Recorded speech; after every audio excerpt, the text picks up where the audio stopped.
this morning, but it's still threatening the Louisiana and Texas border. There's actually water coming in the front of the building right here. This morning, I'm pinpointing flash flood emergencies. There are horrific stories coming out of this storm. A mother is killed, swept away in the floodwater. Her baby is saved, clinging to her chest. The story is she was called into work, so she left the safety of her residence. How you can help the thousands devastated by Hurricane Harvey.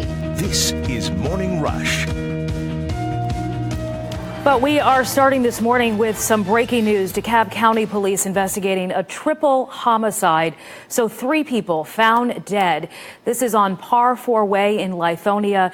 Details are very limited right now. Our Chrissy Etheridge is on the way, and we'll bring you a live report as soon as she gets there. And another story, one of our top stories right now, this is Port Arthur in Texas, getting slammed with that rain. The mayor there has declared a flash flood emergencies. Our cameras were there when the floodwaters started to rise, and this shelter will continue to monitor this developing situation. And about 100 miles west, Houston finally getting a little bit of relief. We're looking at a live look right now of the city. And nearly 52 inches of rain have fallen so far in Texas, and that is unprecedented, folks. A new record for the continental United States for the total amount of rainfall from a tropical system. We have never seen amounts like this from a tropical system before. Harvey could go down as one of the worst flooding disasters in U.S. history. Unbelievable amount of rain associated with this particular system, and that continues as that water, even though the rain is starting to taper off this morning, that floodwater will continue to rise, will reach a certain point where it will crest, and then it will begin to subside. We're looking at a subside. For the first time in history, the Addicks Dam in Houston has overspilled. It began to overspill the dam.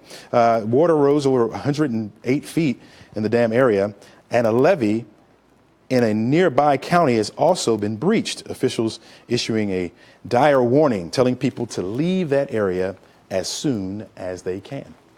Let's take a look at our forecast for today, folks, because finally starting to see some of that moisture begin to move in our direction. Right now, we do have the clouds overhead, mostly cloudy skies. I'm thinking the rain won't really get in here until around 11 or 12 o'clock.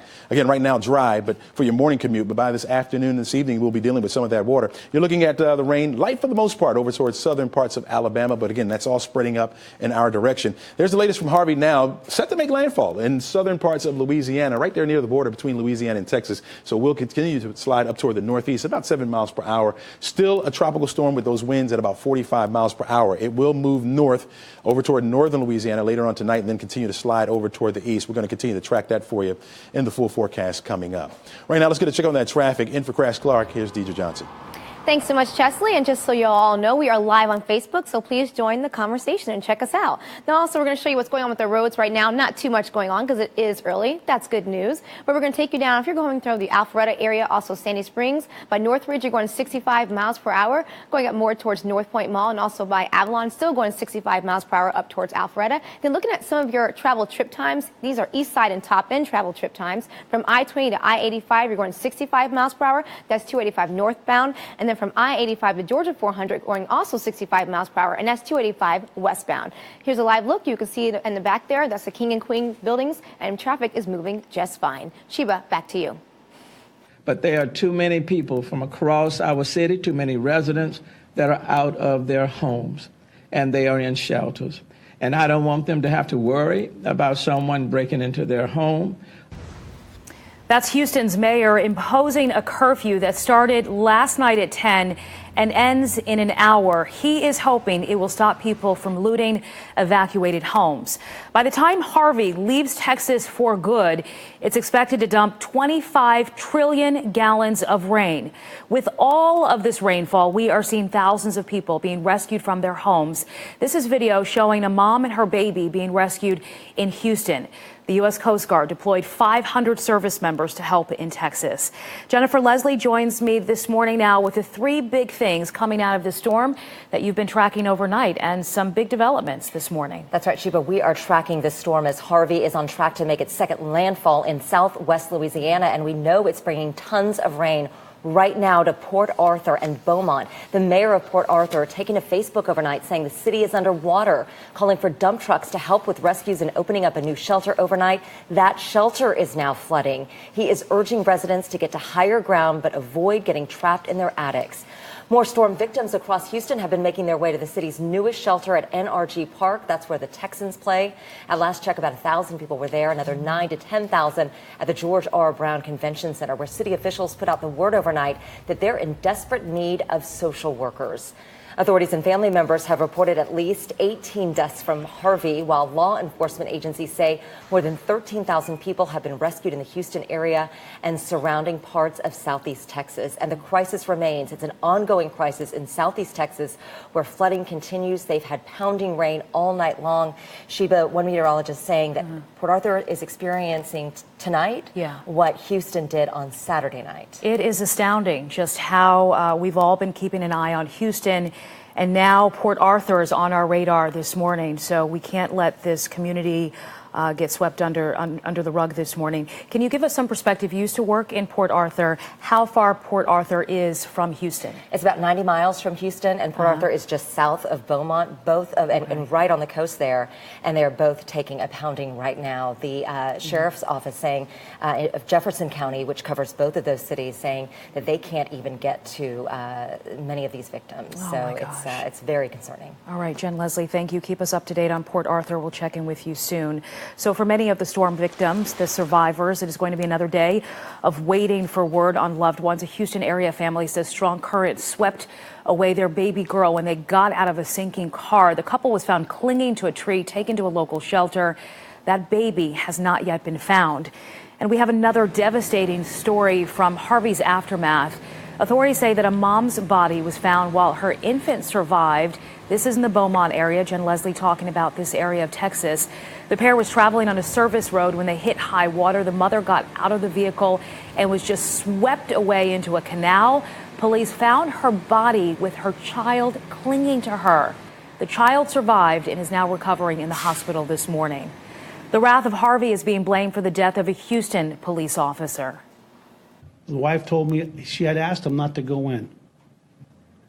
And Steve, who's one of the sweetest people I've met in this department, I've only been here 9 months, okay? And we've got 6,500 employees, and I knew who Steve Perez was because he was a sweet, gentle public servant. 60-year-old Sergeant Steve Perez drowned in the floodwater. Officials say it happened Sunday while he was trying to get to work. His fellow officers launched a search when he did not show up for roll call on Monday. They eventually tracked down his vehicle to a flooded underpass. Perez was a 34-year-old veteran of the force, 34-year veteran of the force. The police chief in Houston tweeting this image with the fallen officer's badge, saying 2 words: "Thank you." People living in Louisiana are not in the clear from what will be left over from Harvey. They are watching the local waterways and the streets for flooding. Of course, the pumps have been the big concern in New Orleans. The city already dealing with the heavy rains from the bands coming from the storm. Homeowners concerned since officials are warning that 15 pumps in the city may not be working properly. Many schools have canceled for today as a precaution to keep people off the roads. Any thought that we're going to turn people away is so ironic and so wrong. That's Pastor Joel Osteen responding to the backlash online after people called him out for not opening up his Houston megachurch earlier this week. Our Facebook viewers have been chiming in on the story. Kim says, sad when you have to be guilted into doing the right thing. But JWH says the church is open now, better late than never. People like to complain.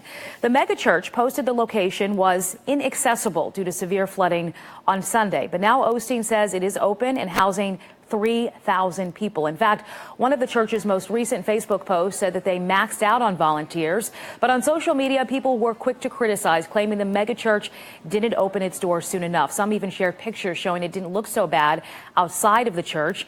Osteen explained why he waited to open the doors. We were waiting for the right time. Really, Lakewood is always open. We just didn't necessarily have staff here the night that it flooded out here. But Lakewood has been a part of this community for 60 years, and any thought that we're going to turn people away is so ironic and so wrong. So his church can seat around 17,000 people, 3 times the capacity of George R. Brown Convention Center, where more than 9,000 people stayed the night. In fact, they're over capacity at the convention center. Chesley?